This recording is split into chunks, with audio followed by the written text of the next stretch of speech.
A few updates rolling in this week from Garmin, who now own the Tacx brand. They've discontinued a number of lower-end Tacx trainers. There've been some updates to better integrate both Tacx and Garmin software platforms, and they've repackaged a 10-year-old trainer as something new.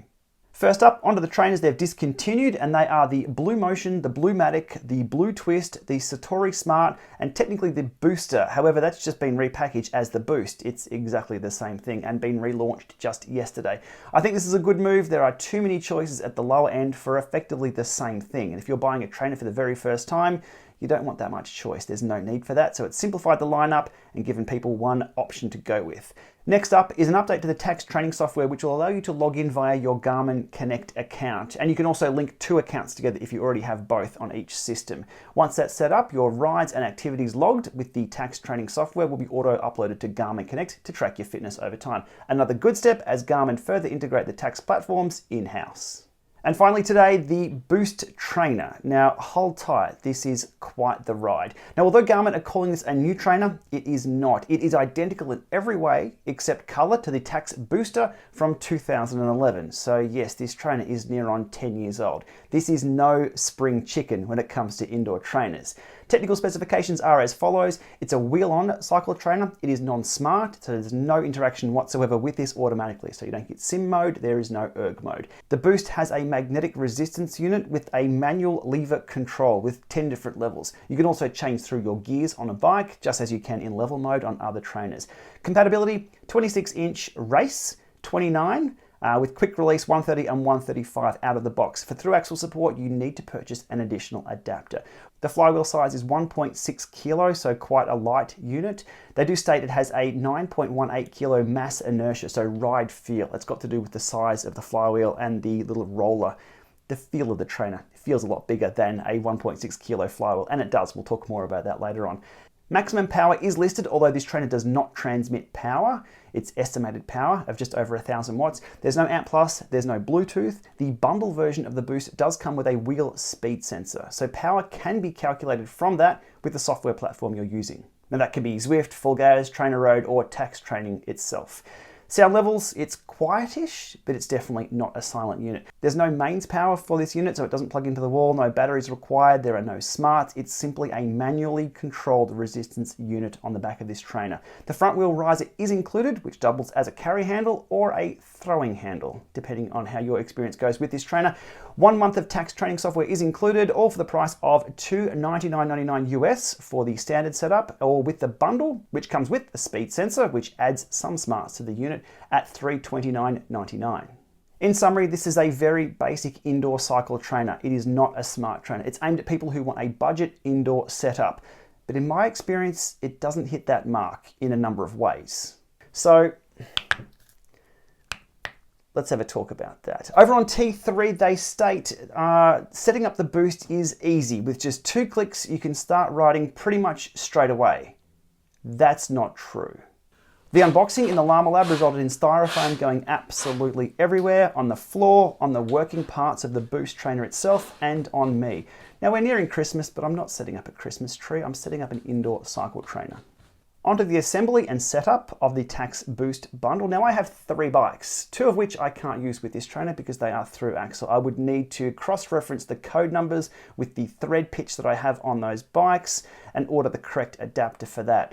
Not quite 2 clicks simple. My one bike that is compatible with this trainer out of the box is my quick release bike, which runs a 700C size rear wheel. Now, looking up the 700C size in the manual, and no, it's not listed. I have the options for ATB 29, race, or 26 inch. Now I know what I'm looking for, but I'm not the target audience here. Another issue I had was the frame wasn't level or square and didn't sit flat on the floor. It's not an issue I've had with any other trainers in the Llama Lab. Next is the roller adjustment for the resistance unit. Now, it's terrible. I managed to unscrew it so far out that it fell apart. And here we are in late 2020 with SpaceX landing rockets from outer space backwards with millimeter precision, and I'm on the floor of the Llama Lab trying to reassemble budget indoor smart trainers. It's not simple. Once all that was sorted, it was on to the ride. The first thing I notice when throwing a leg over this is the trainer is not stable. Now, you won't fall off the thing, but it's not exactly planted to the ground. And then it was the resistance control unit on the handlebars. It is super stiff to move. It's really, really clunky. However, with platforms like Zwift, they tell you to set it to number 2 and just leave it there. So let's roll with that. Now, once I was up and spinning, I was quite surprised at how well this trainer rode. It wasn't sluggish, and I was able to complete the full Llama lab test without wanting to stop. The Booster or Boost trainer does provide a good level of resistance, and they are super portable. This is why we see pro teams using them as trainers for their warm-ups.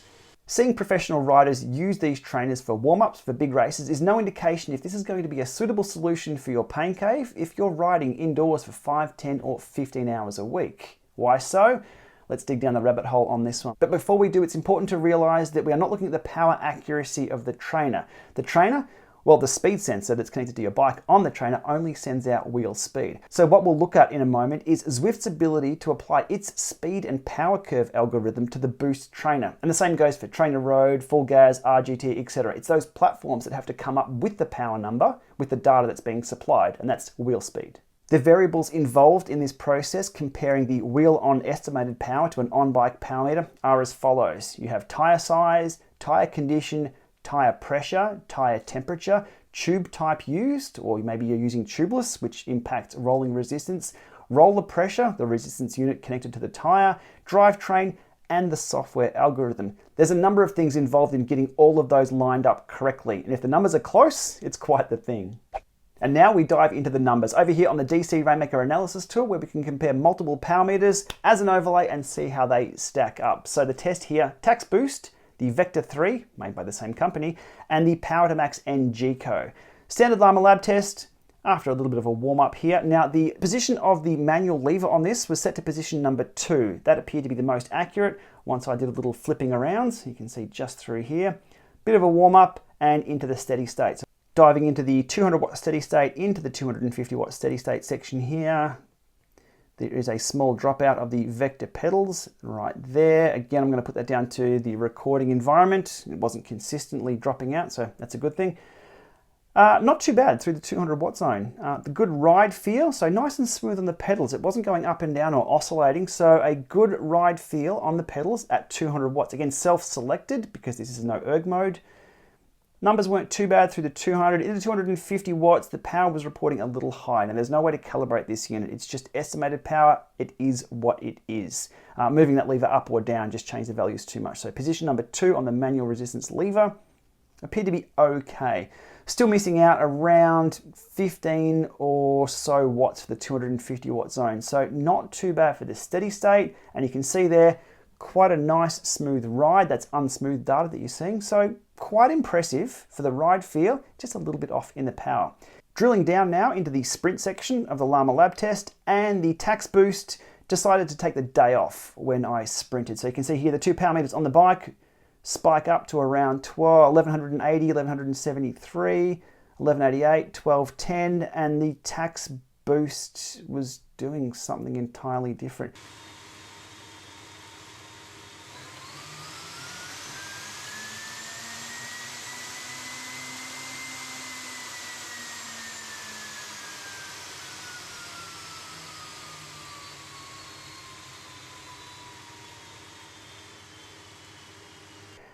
Once it decided to wake up, it never went over 388 watts there. So in the sprint, completely missing that. I wouldn't call that inaccurate. I just call that completely broken when it comes to sprints. No joy there whatsoever. Back into the steady state stuff, and I did throw a chain and I had to put the chain back on the bike. Yes, I'm a home mechanic. I need to fix that on the bike that I'm running. But you can see here, once I got back on the bike, it wouldn't then reinitiate the speed calculation properly. There's some 2 weird curves here and here as I'm spinning up with the other power meters, but this unit failed to register. I stepped off the bike, flicked the unit again. I thought it might have been battery related, but then when I started again, all was okay. Bit of a weird quirk there. Jumping now to the over and under section of the Llama lab test, which is 20 seconds at 150, 350, 150, 350, 150, 450, 150, 450, and 150 again. So just overs and unders for 20-second bins. And we can see there the Tacx Boost operates as expected for the 350 zones here. So it takes a little bit to come up with that speed and then kind of hits the mark pretty well. Takes a little longer to come down to, again, estimated power from the speed, so the wheel is still spinning over. Again here, same deal, after about 5 seconds stabilizes, not too bad. In the 450 zone, the unit misses the memo, stays in bed, doesn't even get up. Again, never passing 400 watts and dropping out and completely failing that test there. So no ability to go over 400 watts on this test. So that's a fail in the sprint, and it's a fail in the 450 over and unders, that it just couldn't reach that number whatsoever. The final test I did was a very slow ramp test, just to see if the trainer would come up and go over 400 watts. Wasn't the case. You can see here the 2 power meters, again, doing quite well, up to over 1,000 watts there over a 10-second period or so, but the trainer never goes over 400. And then just keep spinning and away you go. Funnily enough, if you look at the average power there, 443, 444, 448, average power is ballpark, but the work you're actually doing isn't being correctly recorded. This thing is being capped, being limited, not sure what's going on. But from there, just riding along at only, what, a few watts. What are we doing here? 114 watts, 124, 140, 115 within 10 watts. That's not too bad for just riding along. But for training, this thing completely misses the mark.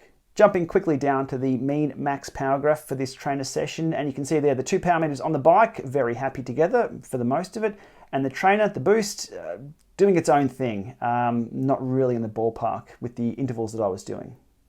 There's no question that's some of the worst data I've seen from a Lama lab test in a long time, so it had me searching for answers. Was I looking at the wrong thing? Were we looking at Zwift's inability to provide the correct speed and power curve to the speed sensor data coming from the Boost trainer? I then pulled out the Tacx training app and paired the Booster trainer as a virtual trainer and performed a short sprint test.